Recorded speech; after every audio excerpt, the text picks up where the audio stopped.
নিরিবিলি, শান্ত আর অপার প্রাকৃতিক সৌন্দর্যের কোলে গড়ে উঠেছে এভিয়েশন অ্যান্ড অ্যারোস্পেস বিশ্ববিদ্যালয় লালমনিরহাট। শহরের কোলাহল পেরিয়ে বিমান ঘাঁটির পাশের এই এলাকা যেন এক টুকরো শান্তির রাজ্য, সবুজে ঘেরা, স্নিগ্ধ ও মন ছুঁয়ে যাওয়ার মতো মনোরম। বাংলাদেশ সরকারের অর্থায়নে নির্মিত এই বিশ্ববিদ্যালয়টি দেশের ৪৬তম সরকারি বিশ্ববিদ্যালয়। আকাশবিজ্ঞান ও অ্যারোস্পেস প্রকৌশল সম্পর্কিত উচ্চশিক্ষায় এটি বাংলাদেশের জন্য এক অনন্য মাইল ফলক। ২৬ জুন ২০২২ থেকে এখানে স্নাতক সম্মান প্রোগ্রামের শিক্ষা কার্যক্রম শুরু হয়, যা তরুণদের স্বপ্নকে ছুঁয়ে যাওয়ার নতুন দুয়ার খুলে দিয়েছে।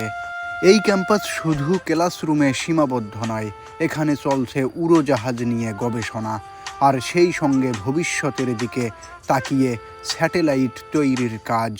এর অন্যতম গর্বের গবেষণা প্রকল্প পিকো স্যাটেলাইট ফর বাংলাদেশ, যা দেশের মহাকাশ গবেষণায় এক সাহসী পদক্ষেপ। লালমনিরহাট শহরের একেবারে পাশে বিমানঘাঁটি এলাকার ভেতরে অবস্থিত এই বিশ্ববিদ্যালয়টি সত্যিই ব্যতিক্রম। চারপাশের পরিবেশ এতটাই শান্ত ও সুন্দর যে পড়াশোনার পাশাপাশি মনও এখানে প্রশান্তি খুঁজে পায়। ব্যক্তিগতভাবে আমার কাছে এই ক্যাম্পাসটি অত্যন্ত সুন্দর, আধুনিক এবং প্রাণবন্ত লেগেছে। মনে হয়েছে এটা শুধু একটি শিক্ষা প্রতিষ্ঠান নয়, বরং বাংলাদেশের আকাশ ছোঁয়ার স্বপ্নের এক শক্ত ভিত্তি।